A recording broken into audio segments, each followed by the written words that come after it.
क्या आप ऐसी योजनाओं के झांसे में आएंगे जो आपको ताजमहल खरीदने का ऑफर दे?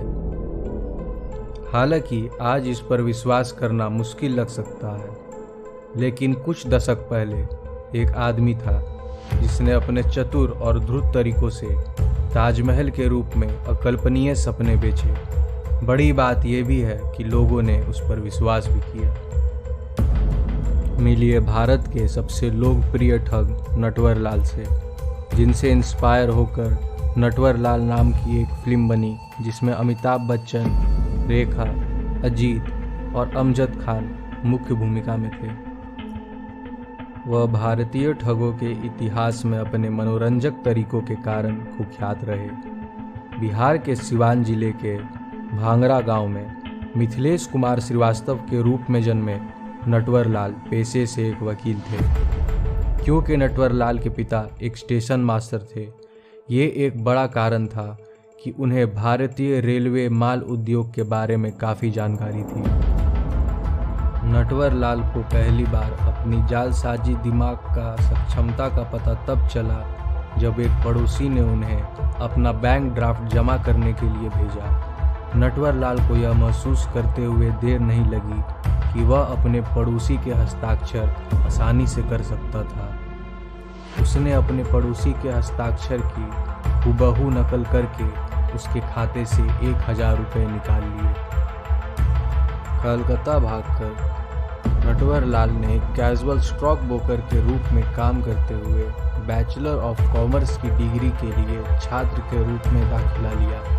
उन्होंने एक कपड़ा व्यवसाय स्थापित करने का प्रयास किया, लेकिन असफल रहे। कहा जाता है कि भांगड़ा में उनके घर को अंग्रेजों ने ध्वस्त कर दिया था।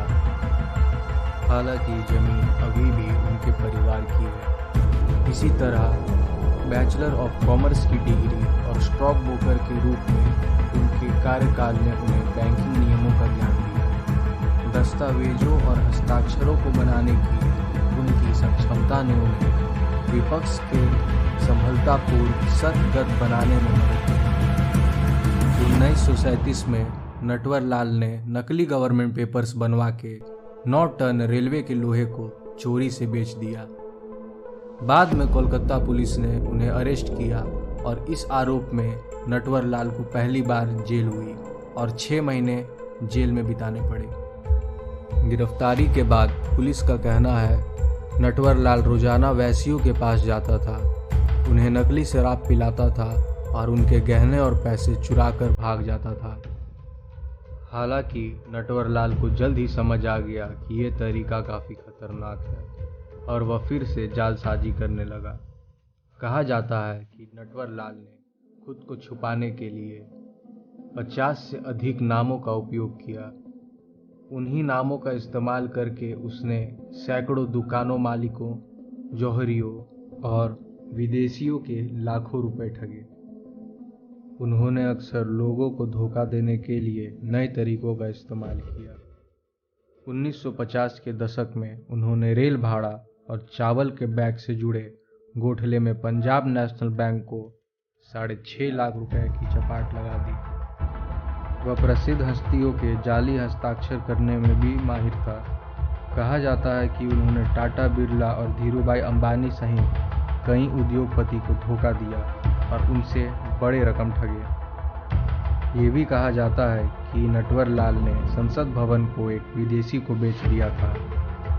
इसे खरीद में संसद के गणमान्य सदस्य भी शामिल थे। नटवर लाल के अनेक रूप थे, कभी सामाजिक कार्यकर्ता तो कभी जरूरतमंद लोगों का नेता, कभी व्यवसाय प्रबंधक और कभी कार्य अधिकारी। वह अक्सर अपने शिकार को नकली चेक और डिमांड ड्राफ्ट दिया करता था।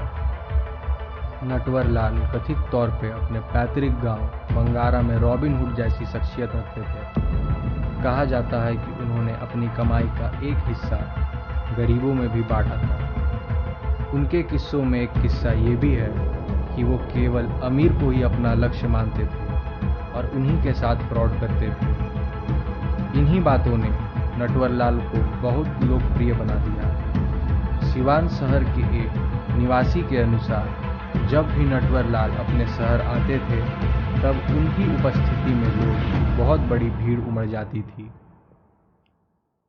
एक कथित उदाहरण में नटवरलाल अपने लूट के उपयोग से गांव के सभी लोगों के लिए एक बड़ी दावत की मेजबानी करने के लिए भंगारा गए थे। दावत के दौरान पुलिस से बचने के लिए उन्हें वहां से भागना पड़ा था। उन्होंने गायब होने से पहले प्रत्येक गरीब ग्रामीण को 100 रुपये दिए। इसीलिए कहा जाता है, जो जितना बड़ा पाप करता है उतना ही बड़ा दान भी करता है। लूट का माल अकेले हजम नहीं होता। नटवरलाल के हाई प्रोफाइल अपराधों के कारण उन्हें बड़ी सज़ा मिली। नटवरलाल को पूरे भारत के 8 राज्यों के पुलिस द्वारा 100 से अधिक मामलों में आरोपी पाया गया। उनके कारावास की सज़ा की समय तेजी से उच्च संख्या तक पहुंच गई। अकेले बिहार में नटवरलाल को जालसाजी के 14 मामलों का सामना करना पड़ा था और उन्हें 113 साल की जेल की सज़ा सुनाई गई थी। नटवरलाल को 9 या 10 बार गिरफ्तार किया गया था, लेकिन इनमें से अधिकांश बार वह बाहर निकलने और भागने में सफल रहे। उनके प्लान के तरीके अक्सर बहुत हैरतअंगेज होते थे। उदाहरण के लिए 1957 में नटवरलाल ने अपने सेल गार्ड को पैसे से भरे सूटकेस की रिश्वत दी, फिर सामने के गेट से बाहर निकलकर सलामी देने वाली संतरी के हाथों में सूटकेस थमा दिया।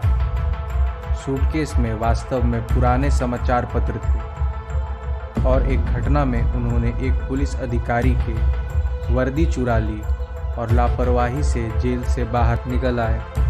उनके बार बार भागने के कारण ऐसा माना जाता है उन्होंने अपने जीवन के दौरान केवल 20 साल ही जेल में बिताए। नटवरलाल के कॉर्नमैन ट्रिक्स ने कई अन्य कुख्यात दिमागों को आम लोगों को निश्चय बनाने और ठगने के लिए प्रेरित किया। एक बड़ी अखबार की रिपोर्ट के अनुसार एक 21 वर्षीय व्यक्ति ने खुद को इंद्रप्रस्थ ऑटोमोबाइल प्राइवेट लिमिटेड के निदेशक के रूप में पेश किया और धोखाधड़ी से बैंक के खाते से लगभग 19 लाख रुपए निकाल लिए। दिलचस्प बात यह है कि वह व्यक्ति बहुत कम उम्र से ही हिंदी फिल्म नटवरलाल से प्रेरित था और उसने स्कूल ख़त्म करने के बाद नटवरलाल के कैरेक्टर को रियल लाइफ में जीने की कोशिश की।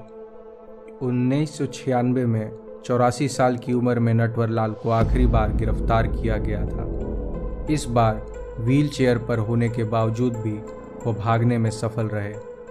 उस दौरान उन्हें कानपुर जेल से इलाज के लिए एम्स हॉस्पिटल पुलिस की देखरेख में ले जाया जा रहा था। जब वह न्यू दिल्ली रेलवे स्टेशन पर गायब हो गए और फिर उन्हें कहीं दोबारा नहीं देखा गया था। 2009 में नटवरलाल के वकील ने अनुरोध किया कि उनके खिलाफ लगे 100 से अधिक आरोपों को हटा दिया जाए, यह दावा करते हुए कि 25 जुलाई 2009 को उनकी मृत्यु हो गई।